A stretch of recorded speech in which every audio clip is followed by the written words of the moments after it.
Kote Afrika ya Mashariki imetimia saa 12 kamili asubuhi, ni sawa na saa 11 kamili asubuhi Afrika ya Kati na baadhi ya maeneo ya Maziwa Makuu. Hujambo, mimi ni Skola Kisanga na karibu katika Amka na BBC. Katika Amka na BBC asubuhi hii, kundi la Hezbollah laishambulia Israel na kuishutumu kukiuka makubaliano kusitisha mapigano yaliyofikiwa kati ya Marekani na Iran, huku viongozi wa Israeli wanasema kuwa Lebanon sio sehemu ya makubaliano hayo. Mahakama moja nchini Ufaransa inatarajiwa kumfungulia mashtaka aliyekuwa kiongozi wa jeshi la Rwanda kwa tuhuma za kushiriki katika mauaji ya kimbari. Na tunaangazia, je, makubaliano ya kusitisha vita vya Marekani na Israeli dhidi ya Iran yatadumu? Huenda wakageuka baadaye kama vile walivyofanya, kwa sababu hata 2015 kulikuwa kuna makubaliano ya JCPOA, lakini wakaamua kujitoa na kurudi na madai mapya. Hili ni swala ambalo hatuna jibu la wazi. Yanatoa taswira tu kuwa huenda tukapata utulivu fulani katika kipindi fulani.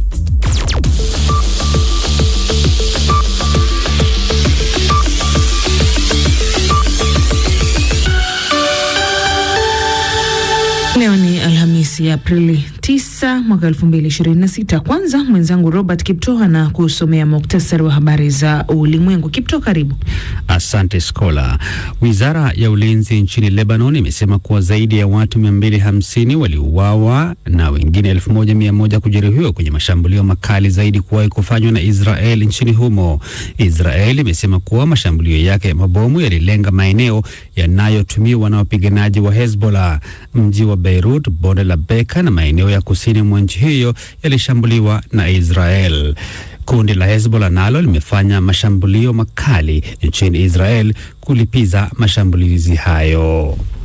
Mkuu wa shirika la kujihami la NATO Mark Rutte amesema amefanya mazungumzo na Rais Donald Trump baada ya Trump kuelezea kutoridhishwa kwake na NATO kuhusiana na vita vyake nchini Iran. Awali, msemaji wa ikulu ya White House alisema Trump anaamini kuwa wanachama wa NATO walipitia mtihani na walishindwa wakati walipokataa kumuunga mkono. Licha ya kusema kuwa imepiga marufuku tena usafiri wa meli katika bahari ama kwenye mlango wa bahari wa Hormuz, Iran imetoa maelezo ya jinsi ya kuepuka mabomu yaliyotekwa baharini kwenye njia ya maji ya meli hadi mataifa ya Ghuba.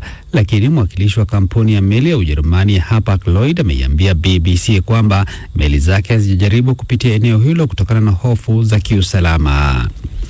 Uturuki imesema kuwa imewakamata zaidi ya watu 200 kufuatia makabiliano ya risasi nje ya ubalozi wa Israel mjini Istanbul siku ya Jumanne wiki hii. Polisi nchini humo imesema kuwa hadi sasa haijulikani nani alihusika na shambulio hilo. Gambia imemteua mwendesha mashtaka maalum kuchunguza uhalifu uliotekelezwa wakati wa utawala wa miaka 22 aliyekuwa rais wa nchi hiyo Yahya Jammeh. Wakili kutoka Uingereza Martin Hackett ataongoza jopo litakalochunguza mamia ya mauaji na utekaji nyara uliotekelezwa na vyombo vya dola. Jammeh aliondolewa madarakani kupitia mapinduzi yaliyofanyika mwaka 2017 wakati alipokataa kuondoka madarakani baada ya kushindwa kwenye uchaguzi mkuu.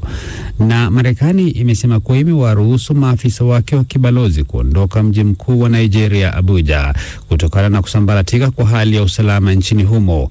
Wizara ya mambo ya nchi za nje ya Marekani imesema imeagiza watumishi wote wasiokuwa wa dharura pamoja na familia zao kuondoka mjini Abuja. Marekani pia imewatahadharisha raia wake kutozuru Nigeria kutokana na vitisho vya utekaji nyara na uwepo wa makundi yaliyojihami kwa silaha. Hii ni BBC. Kutoka studio zetu za Nairobi nchini Kenya, mwenzangu huyo Robert Kipto. Msikilizaji amekusomea muktasari wa habari za ulimwengu. Unasikiliza Amka na BBC kutoka idhaa ya Kiswahili ya BBC, ikikutangazia kupitia redio ya shirika mbalimbali. Ukiwa kule Jamhuri ya Kidemokrasia ya Kongo, tusikiliza kupitia Lizard Radio na Radio Muungano Beni. Nchini Kenya, Gulf Radio, Must FM, Mwenedu FM. Tanzania ni pamoja na CGFM kule Tabora, Radio Kwizera Ngara, Zenj FM visiwani Zanzibar, Radio 1 Dar es Salaam na Radio Free Africa kule Mwanza. Nchini Uganda, Radio Lira, Radio Paidha na Radio Kitara. Internet ni katika bbcswahili.com. Matangazo ya pia, msikilizaji, yanakujia moja kwa moja kupitia ukurasa wetu wa Facebook. Wewe ambaza tu andika BBC Swahili. Mimi ni Skola Kisanga. Kundi la Hezbollah linasema limerusha makombora kaskazini mwa Israel baada ya Israel kufanya mashambulizi mabaya zaidi dhidi ya Lebanon tangu kuzidisha vita vyake dhidi ya kundi linaloungwa mkono na Iran. Hezbollah ilishutumu Israeli kwa kukiuka makubaliano ya kusitisha mapigano yaliyokubaliwa kati ya Marekani na Iran, ingawa viongozi wa Israeli wanasema kwamba Lebanon haikuwa sehemu ya makubaliano hayo. Maafisa wa Lebanon wanasema zaidi ya watu 250 wameuawa na wengine 1000 kujeruhiwa katika mashambulizi makubwa ya Israel hapo siku ya Jumatano. Zaidi na David Nkya. Mashambulizi hayo yamekumba maeneo ya makazi ya watu wengi ya Beirut pamoja na bonde la Bekaa na kusini, ambapo Israel imewalazimisha mamia kwa maelfu ya watu kuondoka katika makazi yao. Rais wa Lebanon Joseph Aoun ametaja shambulio hilo kwamba ni la kinyama. Israel ilifanya mashambulizi 100 katika muda wa dakika 10 pekee, ikisema kwamba mashambulizi yake yalilenga maeneo yanayokaliwa na Hezbollah. Lakini madaktari wameelezea kuwepo kwa hospitali zilizojaa raia waliojeruhiwa. Fiemi Die anafanya kazi katika shirika la madaktari wasio na mipaka la Medicines Sans Frontieres katika hospitali ya Jabal Amel kusini mwa Lebanon. There have been Lebanese families who have made their way. Kumekuwa na familia za Walebanon ambao wamerudi kusini kuangalia nyumba zao baada ya kufikiria kuwa kusini sasa ni salama, na ni wazi kwamba sivyo. Tumekuwa na familia ambazo zimeathirika baada ya nyumba yao kulipuliwa saa chache tu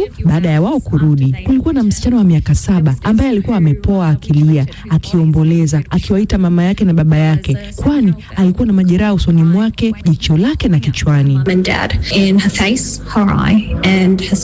Wachambuzi wanasema mashambulizi ya Israel dhidi ya Lebanon yanaibua maswali juu ya jinsi ambavyo usitishaji huo mapigano ulivyoendelevu. Wakati hayo yakiendelea, taarifa kutoka ikulu ya White House zinasema kwamba Rais Donald Trump huenda akajadili kujiondoa NATO wakati wa mazungumzo yake na mkuu wa muungano huo Mark Rutte, ambayo yanafanyika sasa. Trump ametishia mara kwa mara kujiondoa katika muungano huo wa wanachama 32 kwa kuwashutumu wanachama hao kutochangia vya kutosha katika matumizi yake ya ulinzi. Ni taarifa yake David Nkya.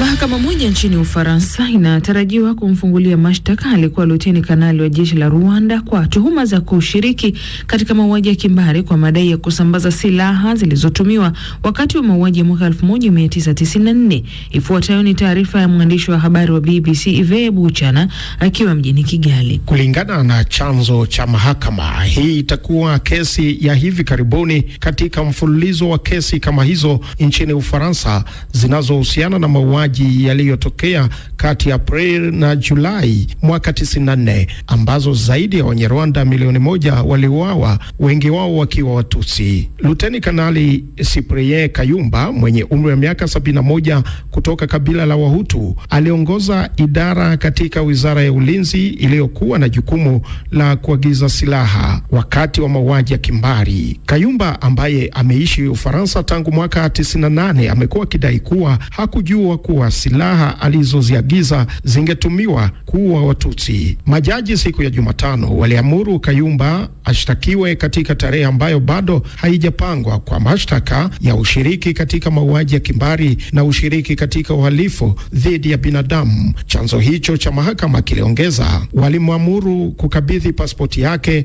na kumkataza kuondoka nchini Ufaransa. Mawakili wa Kayumba waliambia shirika la habari la AFP kuwa amri ya kufunguliwa kwa kesi hiyo ilikuwa mshtuko kwa mteja wao. Hakimu mpelelezi mnamo mwezi Januari alikuwa ametoa uamuzi dhidi ya vikao vyote vya mahakama baada ya uchunguzi uliodumu kwa zaidi ya miongo miwili, lakini waendesha mashtaka wanaoshughulikia tuhuma za uhalifu dhidi ya binadamu walikata rufaa. Mahakama za Ufaransa zikifanya kazi kwa msingi wa uwezo wa kimataifa kushtaki makosa mazito zaidi yaliyotokea nje ya mipaka yake, tayari zimewatia hatiani Wanyarwanda kadhaa kwa kuhusika kwao katika mauaji ya kimbari ya mwaka 94, ambayo ni moja ya maafa mabaya zaidi ya karne ya 20. Mnamo mwezi Februari mwaka huu, mahakama ya Paris ilimhukumu aliyekuwa dereva wa hoteli kifungo cha miaka 14 jela kwa hatia ya kusafirisha wanamgambo kuelekea katika maeneo ya mauaji ya umati wakati wa mauaji ya kimbari. Ni taarifa yake Yves Bucyana.